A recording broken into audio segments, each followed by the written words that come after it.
Hello दोस्तों, Hindi mirror पर फिर से आपका स्वागत है। अभी का जो हम आपके लिए कंटेंट लेकर आए हैं, बीए थर्ड ईयर का कल सोशलॉजी का पेपर है और जो है आपके पेपर से संबंधित हमने क्वेश्चन बैंक अभी अपलोड किया है दोपहर में। अगर अभी तक आपने नहीं देखा है तो देख लीजिए। बीए फर्स्ट ईयर का हम पहले कर चुके थे, बीए सेकेंड ईयर और थर्ड ईयर का आज ही हमने क्वेश्चन बैंक अपलोड किया, तो उन क्वेश्चंस को आप तैयार कर लीजिए। हर यूनिट वाइज आपको 7 से 8 के बीच में हमने क्वेश्चंस दिए थे। इस प्रकार से आपके पास 35 के आसपास क्वेश्चन पहुंच चुके हैं, तो अच्छे से अपनी तैयारी कीजिए। और कुछ हम नोट्स के टॉपिक आपके लिए लेकर आए हैं, कुछ टॉपिक के नोट्स लेकर आए हैं, ठीक है। कुछ टॉपिक के नोट्स लेकर आए हैं थर्ड ईयर के। अभी फ़िलहाल हम पंचायती राज व्यवस्था आपके लिए अपलोड कर रहे हैं, तो आप इसको देख लीजिए क्या होता है पंचायती राज व्यवस्था। ये हैंड रिटन नोट्स हैं, चलिए चेक कर लेते हैं। और वीडियो शुरू करने से पहले वही सब स्टूडेंट से हमारी ये रिक्वेस्ट है कि अगर अभी तक चैनल को सब्सक्राइब नहीं किया है तो कर लीजिए, बेल आइकन हिट नहीं किया है तो कर दीजिए, और शुरू होने से पहले एक लाइक तो बनता है, कर दीजिए। इतने अच्छे नोट्स आपको मिल रहे हैं पंचायती राज व्यवस्था से संबंधित। यहाँ से क्वेश्चंस आपका 100% बनेगा। हमने क्वेश्चन बैंक में भी आपके लिए एक क्वेश्चन यहाँ पर 2-3 क्वेश्चन अपलोड किए हैं, उनको आप ज़रूर चेक करिए। और साथ में इन नोट्स के थ्रू अपने चिरपे नोट्स आप बना सकते हैं। तो एक लाइक कर दीजिए और सभी थर्ड ईयर के स्टूडेंट्स के लिए शेयर किए ज़्यादा से ज़्यादा, जिससे एसटी एसयू के सभी स्टूडेंट्स को इस वीडियो का फ़ायदा हो। चलिए देखते हैं क्या पंचायती राज व्यवस्था क्या है। स्वतंत्रता के पश्चात भारत में लोकतांत्रिक विकेंद्रीकरण की भावना को साकार करने के लिए पंचायती राज व्यवस्था को अपनाया गया, लेकिन इसका तात्पर्य नहीं जाना जाना चाहिए कि पंचायती राज की परिकल्पना केवल स्वतंत्र भारत की ही उपज है। आप इसको मत मानिए कि हमारा देश जो है आज़ाद हुआ तभी जो है हमारे देश में पंचायती राज था। भारत के प्राचीन इतिहास की अगर हम अवलोकन करें, हम जाने छाने, तो क्या होगा, वैदिक काल में भी पंचायती राज का अस्तित्व था। उस जमाने में राजा पंचायतों के माध्यम से राज करते थे।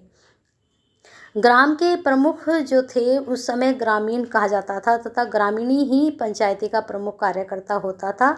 बौद्ध काल में भी ग्राम परिषदें होने का उल्लेख मिलता है। बौद्धकालीन साहित्य से पता चलता है कि आम परिषदों के प्रमुख कार्य ग्राम भूमि की व्यवस्था करना, शांति सुरक्षा में सहयोग प्रदान करना।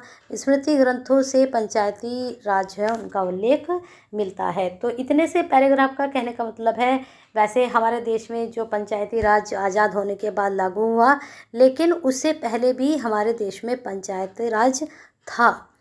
तो ये सारा आपको बताया गया है। आगे चलते हैं।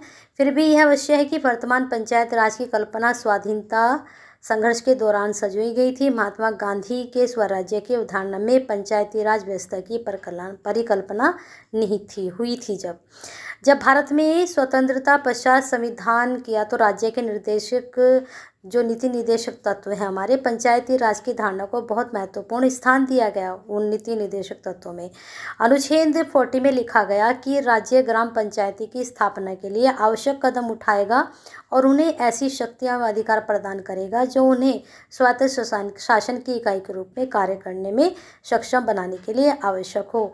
तो जो 40 अनुच्छेद था उसमें ये कहा गया कि जो राज्य हैं वो ग्राम पंचायतों की स्थापना करेंगे और उन्हें इस तरह की शक्ति प्रदान की जाएगी कि वो खुद से, स्वतः मतलब खुद से ही, अपने आप से ही कुछ फैसले वो कर सकें, है ना।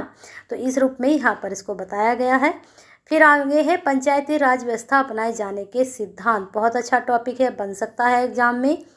तो ये है जो पंचायती राज है, इसको निम्नलिखित सिद्धांतों पर आधारित है। नंबर 1, भारत विश्व का सबसे बड़ा लोकतांत्रिक देश है। सत्ता को दिल्ली की लोकसभा अथवा राज्यों के विधानमंडलों तक ही यदि सीमित रखा जाए तो देश पनप नहीं सकता। यह आवश्यक है कि सत्ता का विकेंद्रीकरण गांव से जिला और स्थानीय स्वशासित संस्थाओं के त्रिस्तरीय ढांचा बनाया जाए। यह एक ऐसी व्यवस्था है जिससे देश का हर गांव और गांव का हर परिवार दिल्ली लोकसभा से जुड़ जाएगा। तो एक तो सिद्धांत ये है, इन सिद्धांतों पर आधारित। दूसरा है पंचायती राज की संस्थाएं सामुदायिक विकास की एजेंसी बने, सहकारिता को प्रोत्साहन दे, स्वयं की कोई नीति न बनाकर सरकारी नीति को अमल में लाएं। फिर तीसरा है सरकार अपने कुछ कामों का दायित्व ऐसी संस्थाओं को सौंप दे जो अपने क्षेत्र की उन्नति के लिए स्वयं प्रेरणा कम से काम कर सके। अब जो केंद्र में बैठे उन्हें तो पता नहीं है कि इस गांव की क्या समस्या है, क्या नहीं है, क्या वहाँ पर होता है, ये सब चीज़ें वहाँ पर जो स्थानीय निवासी है वो ज़्यादा अच्छे से जान पाएगा। तो इसलिए ऐसे जो सहकारिता बनी रहती है एजेंसी, वहाँ पर उनको ये अधिकार सौंप दिया जाए, उन संस्थाओं को सौंप दिया जाए जो अपने क्षेत्र के अनुसार वो कार्य कर सकें। अब यहाँ पर 5 आप देख लीजिए। अब हम आते हैं पंचायती राज की संकल्पना। क्या है पंचायती राज की संकल्पना? भारत में पंचायतों का इतिहास बहुत पुराना है। प्राचीन काल में आपसी झगड़ों का फैसला पंचायत ही करती थी। अभी आपको बताया था कि बहुत पुराना इतिहास है, परंतु अंग्रेजी राज जब आया उस जमाने पंचायतें धीरे धीरे समाप्त हो गई और सब काम प्रांतीय सरकार ही करने लगी। प्रांत जो आज हम जिला बोलते हैं उस वक्त प्रांतीय बोला जाता था। स्वाधीनता प्राप्ति के बाद राज्य सरकारों ने पंचायती की स्थापना की और विशेष ध्यान दिया कि इसकी शुरुआत का श्रेय भी जवाहरलाल नेहरू को हो। नेहरू जी का लोकतांत्रिक तरीकों में अटूट विश्वास था। 1952 में उन्हीं की पहल पर सामुदायिक विकास कार्यक्रम प्रारंभ हुआ था। अब सामुदायिक विकास कार्यक्रम क्या है इसके बारे में पढ़ लेते हैं। 1950 में भारत का नया संविधान लागू हो गया था। केंद्र सरकार के अनेक महत्वपूर्ण कार्यों में पंचायती राज व सामुदायिक विकास मंत्रालय की स्थापना अत्यधिक महत्वपूर्ण थी। श्री S.K. डे मंत्रालय का मंत्री बनाया गया। ये सब चीज़ें आपको अच्छे से पढ़नी है जिससे कि आपके दिमाग में बैठ जाए और फिर इनको आप अच्छे से यहाँ पर एक्सप्लेन कर सकें। अब यहाँ आते हैं क्या उद्देश्य रहा उनका। ग्रामीण संपर्क, ग्राम मार्गों का विकास हो सके, स्वास्थ्य कल्याण कार्यक्रम, प्राथमिक शिक्षा का विस्तार करना, कृषि को उपज बढ़ाने के लिए ग्रामीण किसानों को प्रशिक्षित करना। और ये हुए भी हैं कार्य, तभी तो आज किसान की इतनी तरक्की भी हो पाई है।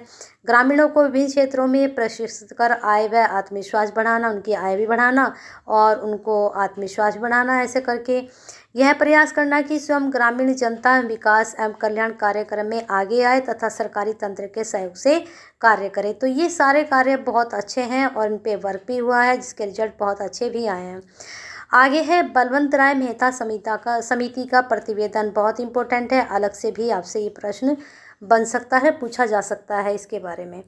तो मैं इसको स्क्रॉल कर रही हूँ। ये 11 पेज की आपकी PDF है। अभी हम आए हैं आपके 4 पेज पे ही, तो धीरे धीरे मैं स्क्रॉल करती जाऊँगी। आप इनका स्क्रीनशॉट लेते जाइए और इसको पढ़ लीजिए अच्छे से। कल का आपका पेपर है, सभी के लिए हमारी तरफ से बेस्ट ऑफ लक। ठीक है। अशोक मेहता समिति की सिफारिशें यहाँ पर हैं। दोनों ही समिति की जो सिफारिशें हैं बहुत महत्वपूर्ण है। Doctor PV.K. राव की समिति, डॉक्टर LM सिंघवी समिति, इन सब के आप स्क्रीनशॉट ले लीजिए। 73वां संविधान संशोधन अधिनियम 1992 बहुत इंपॉर्टेंट टॉपिक है। ये 100% आपके एग्जाम में पूछा जाएगा, तो इसको अच्छे से तैयार कर लीजिए। स्क्रीनशॉट आपके सामने है, कर लीजिए इसको। त्रिस्तरीय ढांचा, पंचायती राज की संरचना, इसके अंतर्गत हुआ है जो चुनाव की विधि, आरक्षण। फिर इसके बाद आपका है सदस्यों की योग्यताएं क्या क्या, कार्यकाल कितना होता है, पंचायतों का निर्वाचन, वित्त आयोग की नियुक्ति। उसके बाद निर्वाचन संबंधी मामलों में न्यायालयों के हस्तक्षेप का निषेध किस तरह से है। फिर नवीन पंचायती राज व्यवस्था का मूल्यांकन यहाँ पर दे दिया गया है, इसको आप पढ़ सकते हो। प्रकार से ये आपकी 11 पेज की PDF थी, आपके पास पहुंच चुकी है। और वीडियो पसंद आई है तो साथ के साथ एक लाइक तो बनता है, कर दीजिए, क्योंकि आपका लाइक ही प्रेरणा का काम करता है। अभी 1 घंटे के बाद आपके लिए एक सरप्राइज़ और है, एक टॉपिक और मैं अपलोड करूंगी आपके लिए। तो तब तक हिंदी मिरर के साथ बने रहना है, लाइक करते रहना है और शेयर जो है रुकना नहीं चाहिए। सबके लिए शेयर कीजिए और सबकी केयर कीजिए।